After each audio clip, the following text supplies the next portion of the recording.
Hi guys, and welcome to this talk on sacred women's wisdom. I am joined today with my good friend Sophia, who is a plant-based alchemist chef. And today we're going to talk a little bit about our new project or course that we've launched and why we really came up with this idea and concept. So I met Sophia about a year ago, just over a year ago. We was both working in Costa Rica at a yoga and health retreat, and I was teaching yoga and holding ceremonies and meditations, and Sophia was the plant-based chef. She was cooking for everybody and she was holding different workshops on cacao, and just the food was amazing. I was in heaven the whole time. And we basically came up with this concept that really in the spiritual health community, especially with yoga classes and things, there wasn't much on women's womb health or menstrual cycle that is woven into these practices or the way we eat. And so it's been about probably a year in the making of going off and doing different things, and we've now come together to create this course called Sacred Women's Wisdom. So I'm so excited. So hello, Sophia. And do you want to introduce yourself a little bit?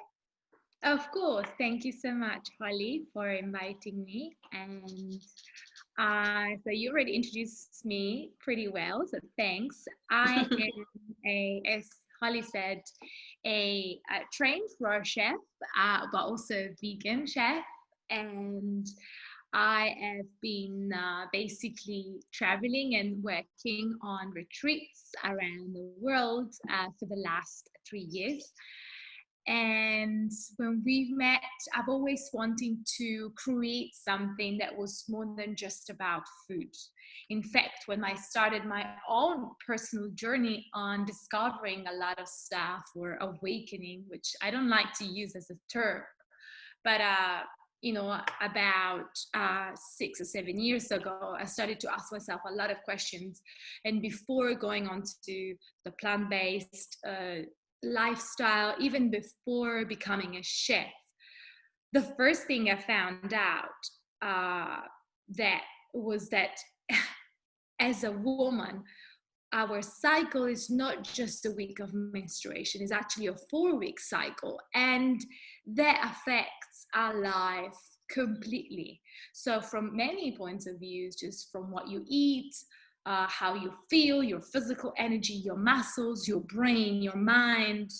So as a woman, we have basically this cycle that we are completely detached of. For me, I was like, I knew I was bleeding once a month. And the week before was just like, ooh, everything gone crazy. And that was it. I didn't understand how to work with that. Not just even to work, how to embrace that holistically as a woman, to feel better, to actually function and naturally engage with this thing that it's our cycle, that it's us, it's the moon, it's our body, our mind, the people around us. It's just part of being woman. And so I've been wanting to share this for many moons. And finally I thought, when I found you, we had a long discussions, and we always wanted to share this kind of learnings that in the past, talking about thousands of years ago, in like communities like in ancient Greece, for example, there were schools, female and males went to different schools, and most of the schools were religious focused. But there was one female school in the island of Lesbos, where I would say the head of the school, this woman, this sage, wise woman, Lesbo, wanted to change things up a little bit, and she didn't do so religiously oriented. She started talking about women's things like women's sexuality, women's things, women's problems, and how to become a woman, how to embrace womanhood, and how to educate female teenagers and really accompany them throughout this journey. And a lot of schools from this woman Lesbo, a lot of other people decided to create other curricula in ancient Greece that were similar and not so religious oriented. She was criticized, but she was also loved as a, she would break through the concept of education for women. And this was like 1,000 years ago. And other communities in other countries, in other eras, there've always been this kind of set of learnings, if you can say, that were passed from generation to generation. And this thing has been kind of like lost in the modern times. Like you said before, women, when they used to menstruate, they used to be going to stay together away from their families and do the things together and do ceremonies and stuff. And Hollie, you will tell us more of this later. But so nowadays, we really wanted to decide to bring all these set of learnings together holistically, just to, not just to help, but just to feel that we can be women and we can really embrace this all together. And it's not so difficult. So yeah, for example, one of the things I wanted to ask Hollie, and we always talked about this, is that, for example, like as a woman, I've been practicing yoga, different styles of yoga, different style of meditation, but sometimes one of my struggle is that I don't want to always practice one thing. I started with hatha yoga, but then when I'm on my period, and with vinyasa, when I'm on my period, I don't really feel the strength of doing like a 2-hour vinyasa practice or like a very fast-paced practice. When I'm super active, in the weeks I'm super active, I really struggle to focus and do like slower practices to meditate. So how do we, for example, how does yoga or any well-being practice, how does it change for a woman? How can we, still be doing these practices, but like, how does it affect it? Our cycle as a woman, does it affect it, or is it just me that like I struggle mostly, depending on how I'm feeling? Yeah, good question, Sophia. I think when I was working, especially because I was working more intensely in teacher trainings in India, and the one thing that started to become very apparent, and I'd already done this in my own practice, but just didn't realize that it wasn't really being shared or taught in other practices with other teachers or teacher trainings, is that, every 2.5 days, a woman's hormones, her mood, is changing, and due to her cycle. So the cycle's also split up into 4 sections, and our energy is at different levels depending on what stage we're at. That affects our mental focus, our emotional mood swings, how our body feels. Sometimes we're bloated, sometimes we don't have any energy. And in a lot of these practices in yoga, there's just no accommodation for a female, for a woman and her cycle. So originally, yoga was created for men, by men. And there's very little knowledge or understanding or support when it comes to the female body and our reproductive system.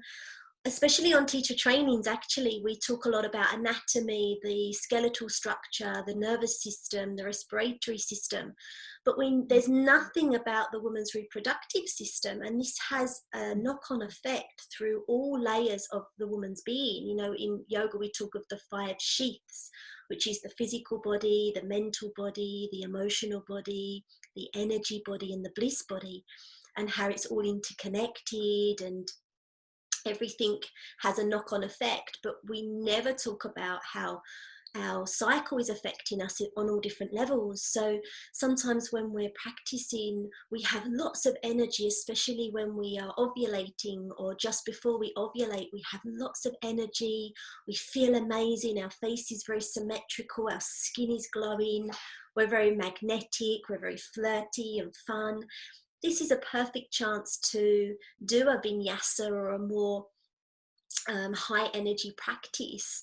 And then obviously we come down into the autumn phase, or what we call the winter phase, which is the premenstrual and menstrual, and we don't have a lot of energy. Actually, this is a time to go more inwards, do more meditation, a little bit more yin, when our body is naturally purging and releasing the old energy and the old toxins built up throughout the month. That's really not a time to be contorting your body and pushing through an Ashtanga practice and burning yourself out more. So definitely there are different stages of the cycle which need different types of practices, both mentally, physically, and energetically. And that's just something that I've not really seen, to be honest. You know, it's all about sticking to one style. And in a lot of the classes, the teachers will say, if anybody's on their moon cycle, don't do an inversion. But it's never really explained why. And I definitely found in the teacher trainings, a lot of women and girls were getting their egos was rising, and they'd be like, well, I can do it if just because I'm menstruating, I want to go upside down. And it was almost like this clash of the masculine energy, as if to say, why can't women do it if we're menstruating? We're super women. But actually, when we explain it, the energy is coming downwards, and when we invert or go upside down, our energy is coming up. And it's the same with many pranayamas or breathing techniques. You know, we're trying to bring the energy up, and when we're actually menstruating, our energy is naturally coming down because we're releasing the toxins. And so there is this clash of the energies, which creates more pitta, more fire, more heat, more aggression, more anger. You end up leaving the class worse than when you started, but it's not really explained in that way. So I'm definitely for teaching more when it comes to women, specifically depending on their cycle that they're at, and just sharing more knowledge about the reproductive system and the hormones when it comes to yoga, which it's really, at the moment, it's really, really lacking. And I was going to say, so I think as well, there comes a lot of shame as well, because we feel like, oh, we can't do that, we kind of look like the weak woman. And I was going to say, like, with cravings of like sweet foods just before menstruation, like like for me personally, you know, just before I come on my period, I just want to eat all these chocolates and sweets and bread. And of course, then you don't want to practice yoga because you feel bloated. And I was going to say, Sophia, is there something you can suggest that we can do to balance out those cravings? Is there any particular foods, or like from a nutritional point of view?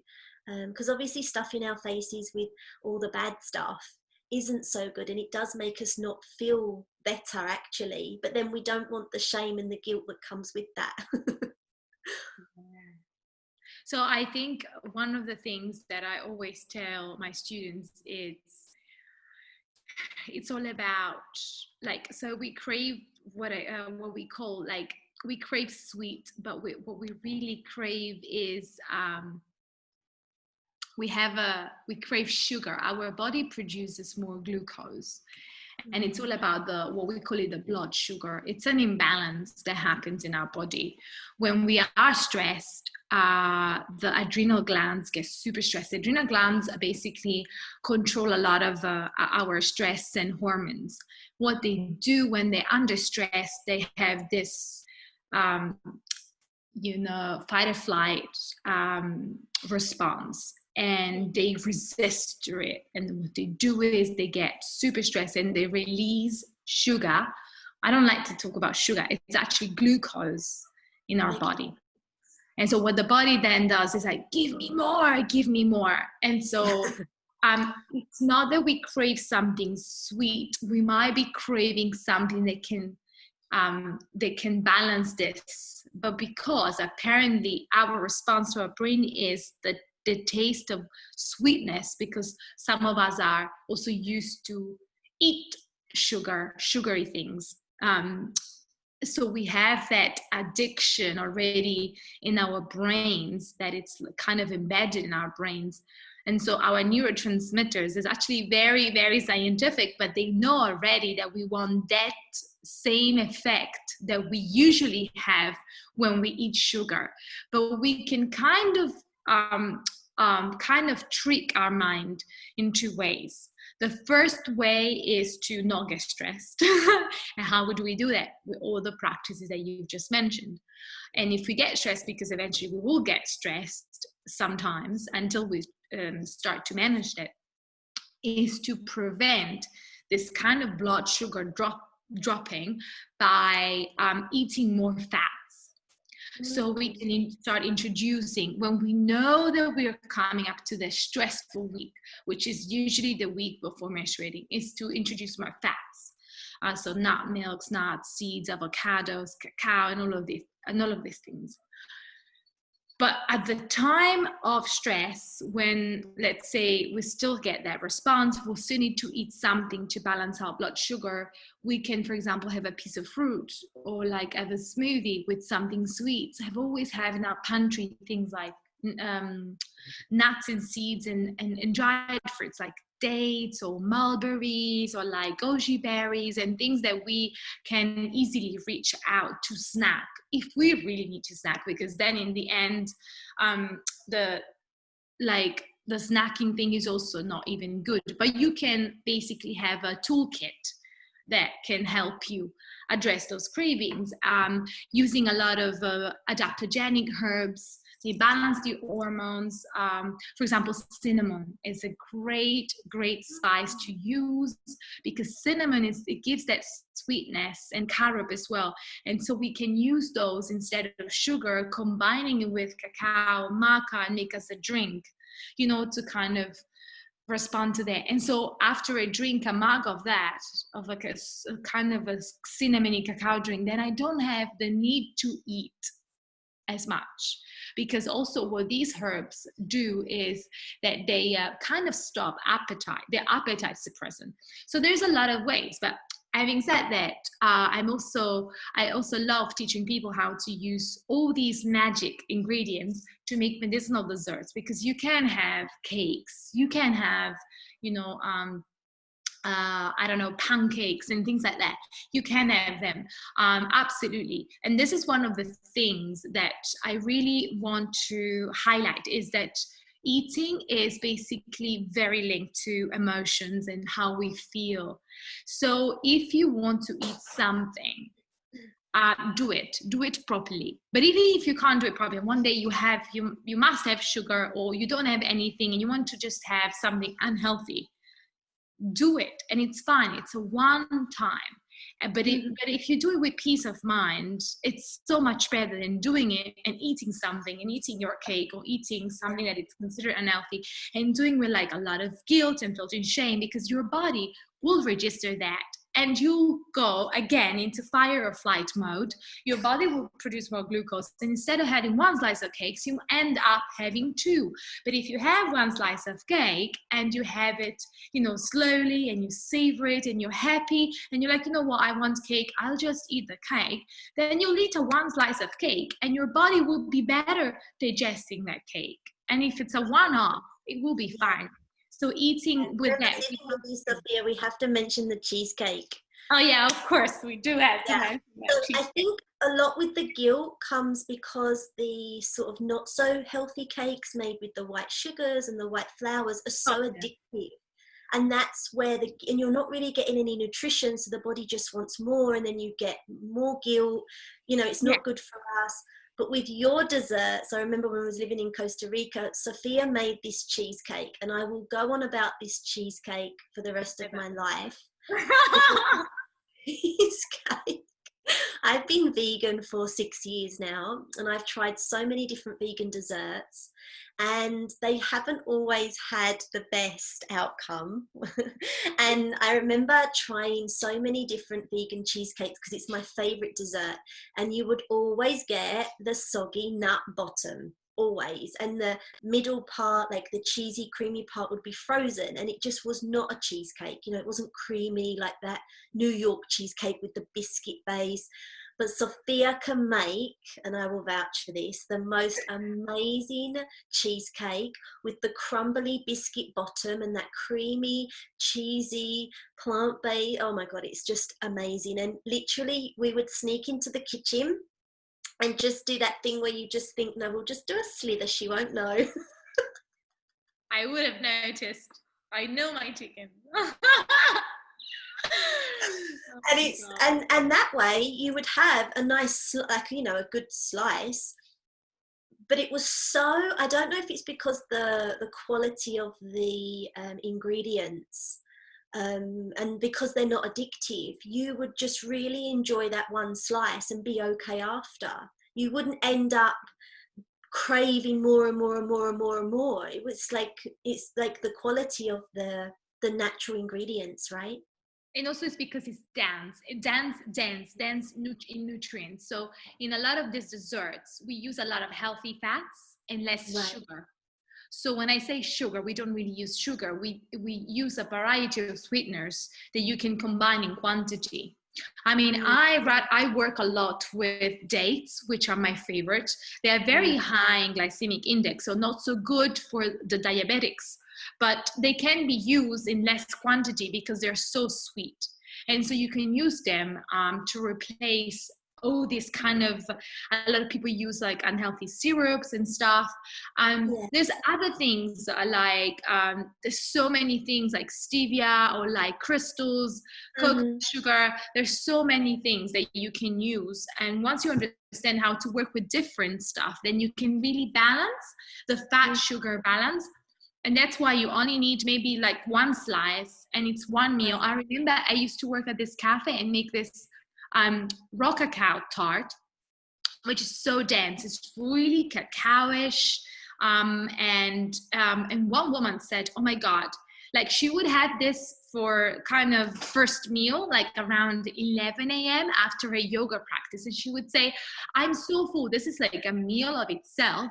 Then until 3 or 4 p.m., I don't need anything else because the fat gives you a constant source of energy. So that's why but they're so, like I said, we're so connected with our emotions, and like so throughout the cycle, for example, when I feel that I want to be like super, I feel like this imbalance when I'm super in my masculine state, and it's like action right now. I'm in this state. I've just ended my period last week with the new moon, and now it's like, you know, I feel like I know I'm just about to ovulate in a few days, and I am super careful because I know that if I reach the top, then I get the firefly again, and then I go straight away into my softness and feminine. So how, like, what can you do in your practices? Or like, how do you recognize that balance between the masculine and the feminine energy? How do we balance that? Yeah, so obviously we have a masculine and a feminine. And in yoga and Tantra, this is depicted as being either Shiva and Shakti, which the Shiva is like pure consciousness, it's stillness. And Shakti is the movement, the flow, the feminine nature, birthing, song, dance, creation.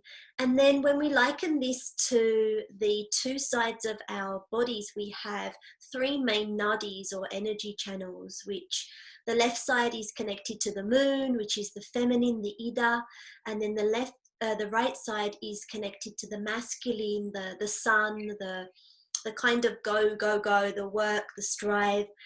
Throughout the day, these two channels run up the center of our spine, and it's the channels where we're breathing. So this is why doing lots of pranayama really helps, because the channels come up through our nostrils and down, all the way down into our root. And so what we're able to do with different pranayama practices is actually balance out the 2 hemispheres, or the masculine and the feminine.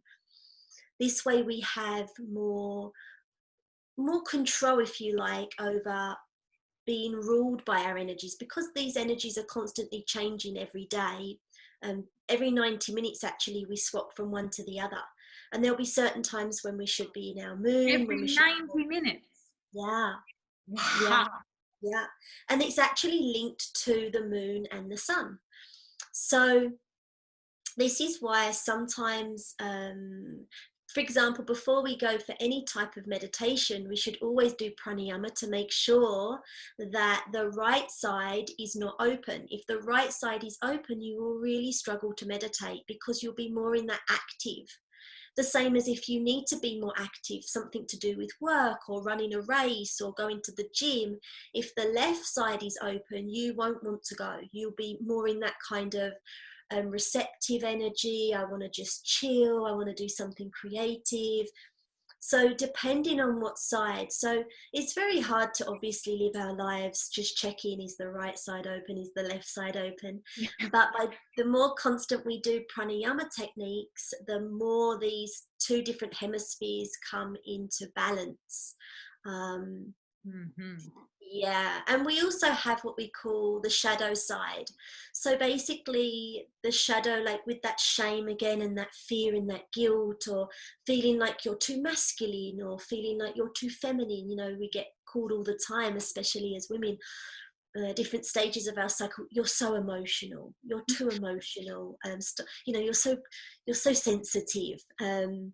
And really, it's not accepted that, yeah, we are emotional beings and we are receptive to different energies. And actually, crying is a form of purging and releasing, and it's very natural to be like this. Can even be down to the shadow side of the feminine, which is you're too sexual, you're showing too much skin, you're too much this, you're too much that. You know, there's so much that we suppress, deny, push down. And them, especially in this day and age, a lot of women have gone into their masculine energy, which is we have to go to work no matter what. We are looking after the kids. We almost take on, you know, we're even wearing very masculine like clothes. You know, we're suited and booted, and it's sort of go go go. We've completely forgotten that there is this part of us that, with our cycle, with the stages of the moon, we're actually meant to be resting and relaxing and taking time, especially when we menstruate, to be in ourselves and be more wise and be more introverted and listen to ourselves and be away from society, as in not always being on the go go go and drawing other people's energies. So yeah, that can be, and knowing when is, throughout your cycle, there will be times when you feel you're most sociable, when you feel you're most energetic, and you can really like capitalize on that through work and business. And then there's times to withdraw and be in ceremony or ritual with yourself and to manifest or purge. And that's when we come into like the ceremonies, because this is an amazing way to come together, to support one another, to use the energy of our cycle and the moon. We're really lucky as women that we actually have that connection to nature. Our very womb space is the same as the earth. We're able to grow life, nurture life, birth life. And so anything in your life, any projects, work, a relationship, we're actually able to harness that energy from the moon with our cycle and create the life we desire, using those energies. And so yeah, coming together how we used to in ceremony, and support one another and share different ideas and what we've learned from life and our experiences. We're not really doing that anymore, and it's really, really important that we do that. Yeah. So yeah, I know, as women, we are like constantly multitasking, and we are doing this and this. And is there anything you can, because I know, like, especially when I turned vegan 6 years ago, it was really difficult to keep up with, like, making a lot of the time. I used to get questions like, how do you have enough time for fresh food? How can you spend so much time in the kitchen cooking? do you have any tips on how to keep a healthy plant-based diet or lifestyle while still working, looking after the kids, socializing? There is no, first of all, there is no perfect method, but there are things you can do. I would say start with one thing. Start with meal prep. So meal prep is when you prepare your meals in advance, and you can have, for example, just start with one and say, go shopping for one meal, like one recipe, just go shopping for that. And like basically just set apart like maybe like half a day or like 4 hours on a Sunday afternoon where you can just do the recipe, right? And do maybe like 4 portions, and you're gonna have that for lunch and dinner. You know, you gotta have something prepared. Stock your pantries with things, like I said. If you must snack, then you do it in the possible healthiest way. So having like nuts and seeds and dried fruits, just to be as organized as possible, so that when you're rushing around, you just don't open the fridge and what you find is like, I don't know, like the unhealthy stuff. Get rid of everything that you don't need. And the thing I say is just try and have all the healthy food in hand. Like always have like an apple or like pieces of fruits, or, you know, things like that. And try and get rid of like the 3 main things I tell people to get rid of. I know that everybody struggles, but it's alcohol or have like very minimum quantities, sugar, and it's alcohol, sugar, and anything that can be like gluten, for example. It's very unhealthy to have, or any kind of like processed white stuff. So any white bleach stuff like white rice or white flours or anything that is, you know, like white pasta and all of these things. So alcohol, sugar, and then if you can, caffeine. Just replacing coffee with, you know, the adaptogenic herbs. I know I talk about the adaptogenic herbs a lot. In fact, the first lesson is on herbs and how adaptogens can help us, and how we can use these herbs in everyday cooking. But yes, there's so many, you know, herbal teas and like healthy things that you can drink, you know, instead of like, you know, doing coffee, or just doing like maybe 1 coffee and the rest of the day just having like herbal infusions or herbs, or like elixirs or tonics. The elixirs and tonics. Yeah, I've tried these in Costa Rica. you know, my obsession with cacao. Right. Do you remember when I came on my period and it was like a bad one, and I came up and I was like, Sophia, oh my gosh, and you was like, wait, and you like put all these magic ingredients. It was like you was like a witch with the cauldron, and the cauldron was the blender, and it was like a pinch of this, a dab of that. He's making this exactly what it is. It's really good. It was proper food. I think that's the first time I've ever really seen you it's like someone so in it with all the herbs and the like, and you made this like elixir or tonic, and it was like it tasted like a Malteser thin consistency chocolate milkshake. And I remember drinking it, and afterwards I just felt so much better. It was so good.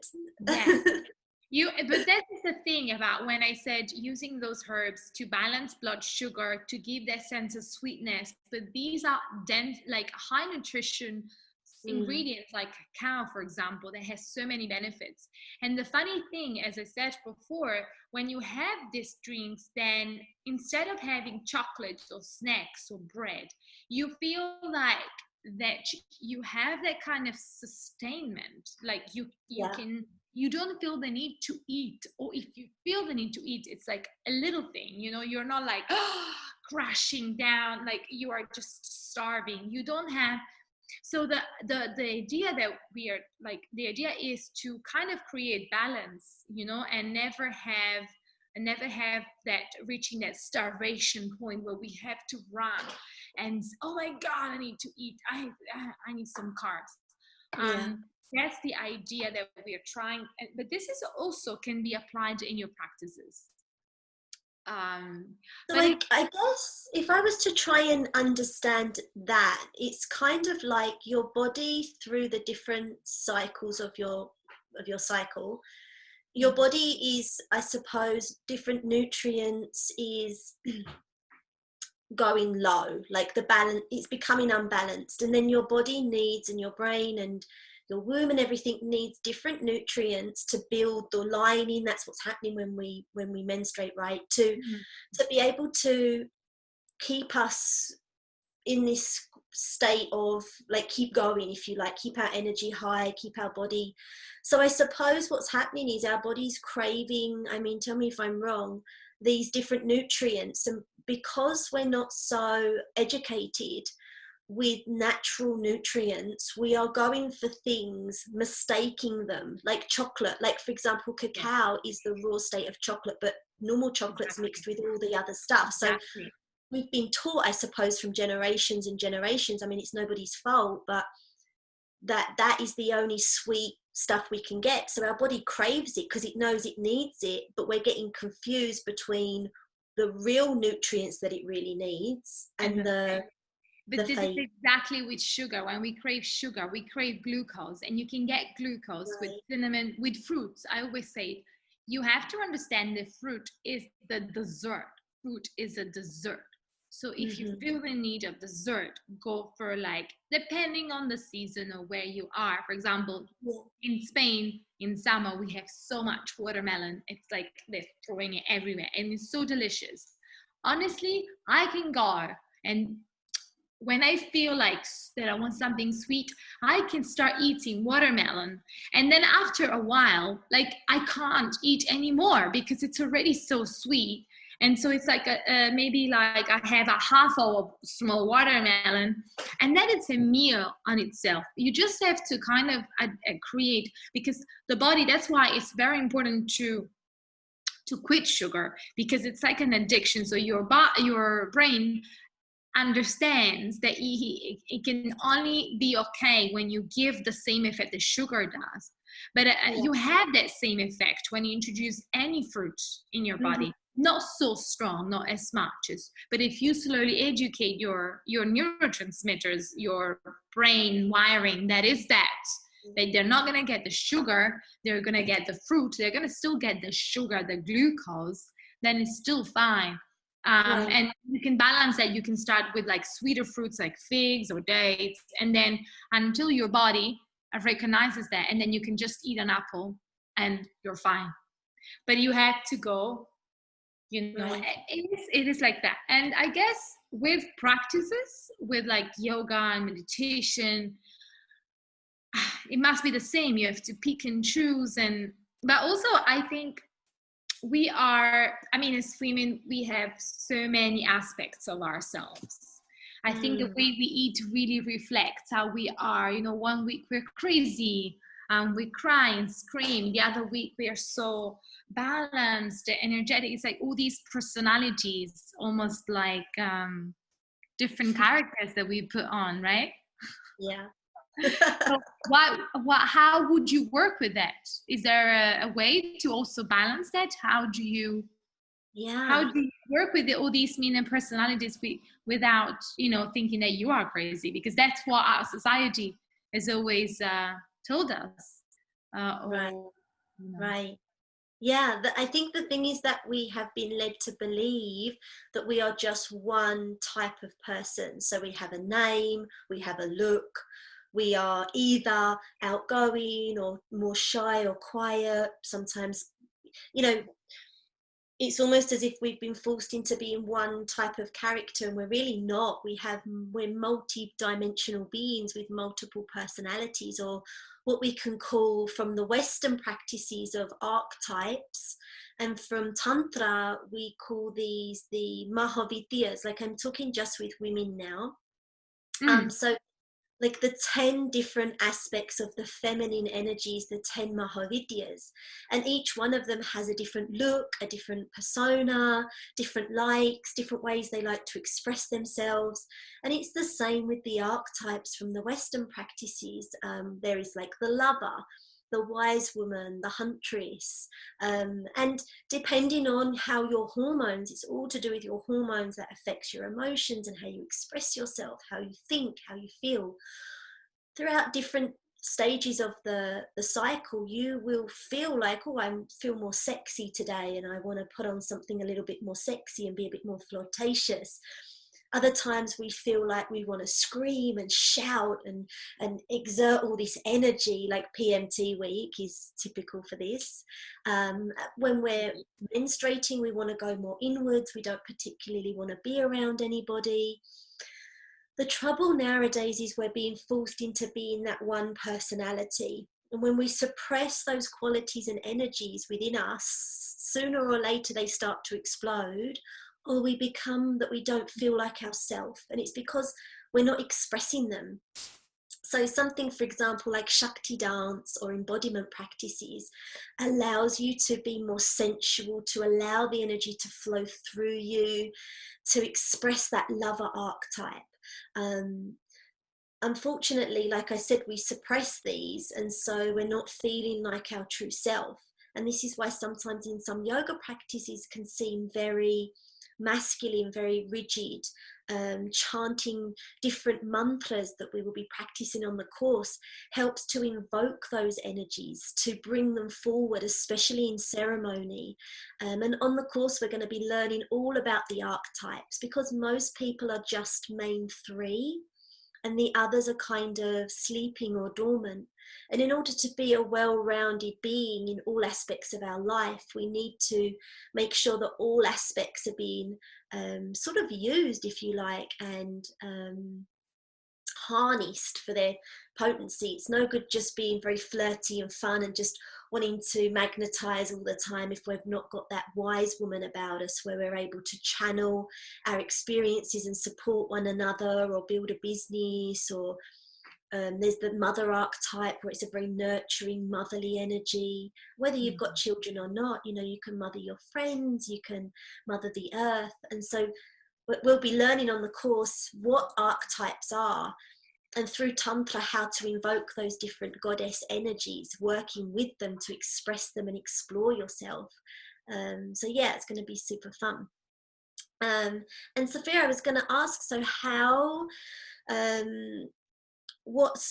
do you suggest working with those different balances of those energies through food? How would you suggest? So one thing that we can do, because we talked about a lot about, you know, how we have like an active, more active part, like basically our cycle, it's 4 weeks, and we have like a more active part and a more like a softer, slower part of our cycle. I think you can do that with food very easily. And one of the things that I also teach is about to do like light detox practices. Detox is just a word that it's scary for some people. It just means that we have a lot of toxins in our body, and the toxin come from light pollution, all sorts of pollution, the amount of like internet, you know, Wi-Fi and all of that it's now with like, you know, 5Gs and all these antennas living in cities, but also about all the products, household products and detergents and perfumes and makeups that we use, and the food.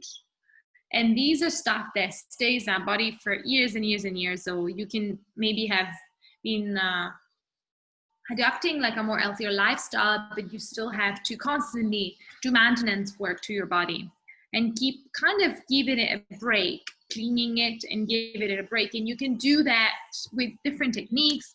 Juicing is one of them, or liquids, herbal teas, hydration. So in the course, we're going really deep into what it means to hydrate. Some people think it just means to, you know, drink water, but it's not that. Actually, water itself, it's not hydrating. It's cleansing, like it just flushes out.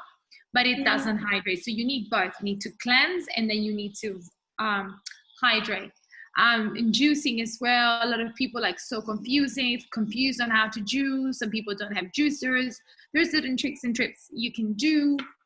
And when you're menstruating, is actually a really good idea to do a cleanse, whether you do want to just do liquids and broth, depending on the season as well. Because food alchemy, it's all about creating that alchemy that is the universe already. So working with the lunar calendar, working with the season, eating seasonally, it's super important. Like, it doesn't make sense to have a heavy meal when it's super hot outside. Who wants that? Your body doesn't want that. And when it's cold, super cold, you don't want to just to eat too much raw foods. Depending on your dosha, depending on your constitutions, different people are different. For example, I have a lot of fire, so I thrive better on raw foods. But you, for example, remember, you just can't eat too many salads because you're vata. So that's very important to understand as well. And this is what I call intuitive eating. There's also a module on that, and it connects with the emotions, it connects to how you feel, and just like not following a particular diet. You know, just be eating like 100% raw foods. You can do a raw food cleanse.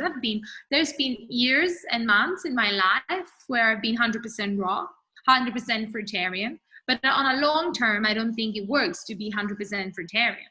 I mean, you can do it for like maybe 5 or 6 years, but then there's cycles in life. And you want to understand all these cycles, whether it's your menstrual cycle, whether it's the season.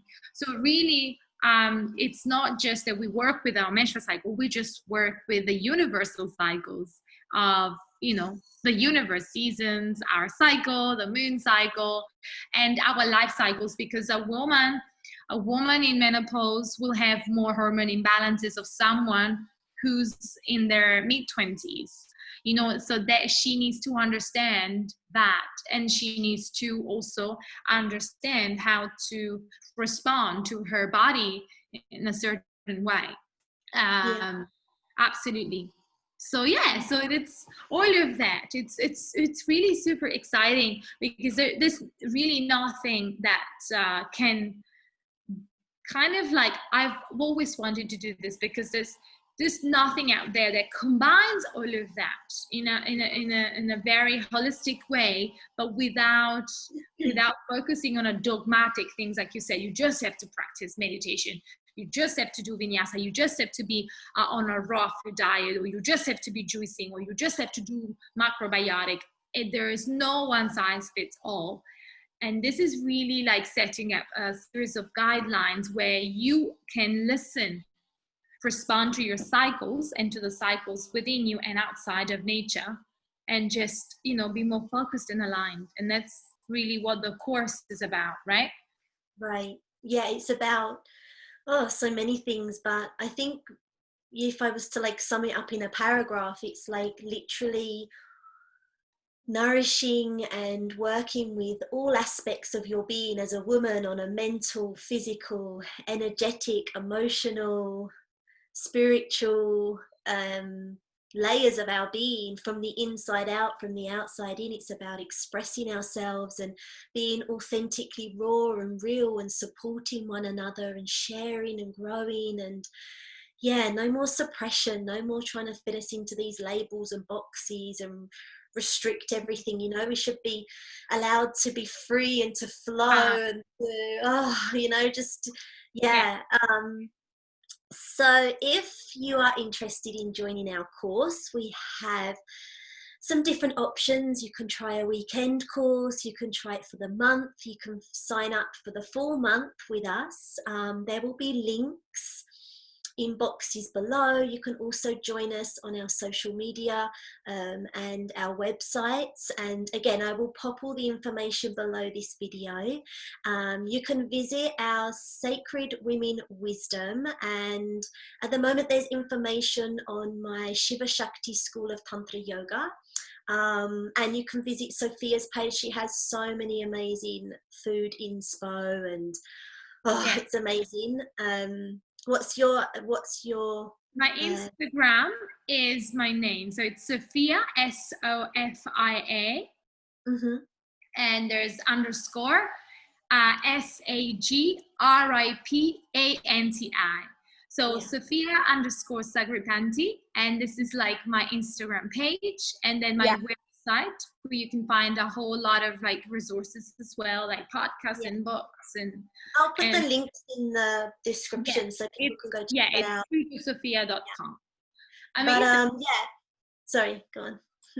No, that's fine. I just can't wait to share all of this with all these women out there. So the course, I was going to say, the course is basically, we have some lives, some pre-recorded content so you can come back to watch it. We have PDFs, printouts, different worksheets to fill out, cooking demonstrations, talks about food and nutrition, talks on the menstrual cycle, the different phases of the cycle, psychology, the different aspects of women. It's just basically everything you could possibly imagine about women, and all the information comes together.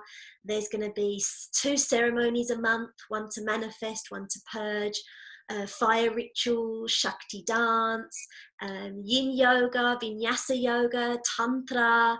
It's just a celebration of all different, it's just so much fun.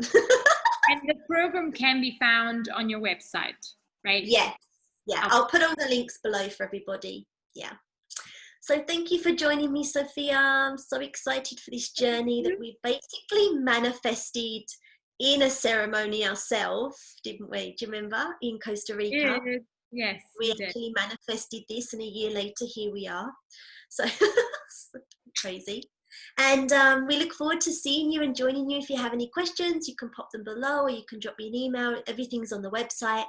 And we look forward to seeing you in our Sacred Women Wisdom circle of just womanhood. Thank you for joining me, Sophia, and I will speak to you so much. so soon.